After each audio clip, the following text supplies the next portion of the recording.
Belum reda kasak-kusuk antara Putri Delina dengan ibu sambungnya, Natalie Holzer, kini hal baru justru ikut jadi perhatian. Hal ini tak lain mengenai hubungan Delina dengan sang kekasih. Dalam sebuah podcast, Delina rupanya pernah mengakui dengan begitu bangga bahwa dirinya adalah sosok yang bucin alias budak cinta. Delina tak canggung akui di depan kamera begitu menggilai pasangan alias pacarnya. Bahkan, Delina tak segan sebutkan rela berikan apapun yang dia punya. Tak hanya itu, anak kedua Sule tersebut juga mengatakan segala yang ia lakukan hanya untuk sang kekasih seorang. Karena Putri terlalu bucin, gitu kan? Apapun yang Putri punya, apapun yang Putri lakukan, cuma buat dia.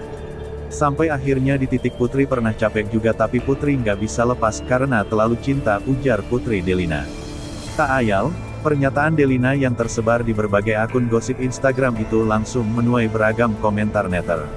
Sedikit banyak mereka sangkut pautkan dengan Natalie, mengingat Delina sempat sudutkan ibu sambungnya dengan berikan pengakuan mengejutkan.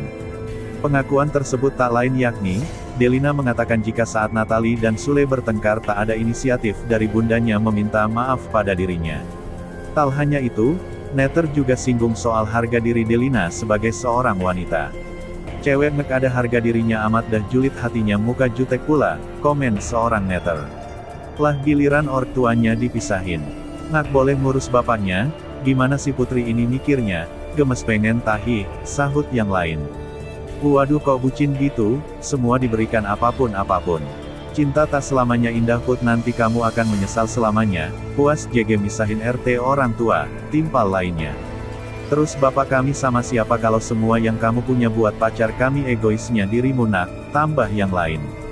Bucin sih boleh aja, tapi sewajarnya lah ada batasannya juga, apalagi beda agama musti kudu hati-hati kalau ngak ia rugi sendiri, seloroh lainnya. Lah harga diri lu mana mbak, ini lucu nih si paling dimengerti bucin ke pasangan ampe segitunya, ibu netizen yang lain lagi.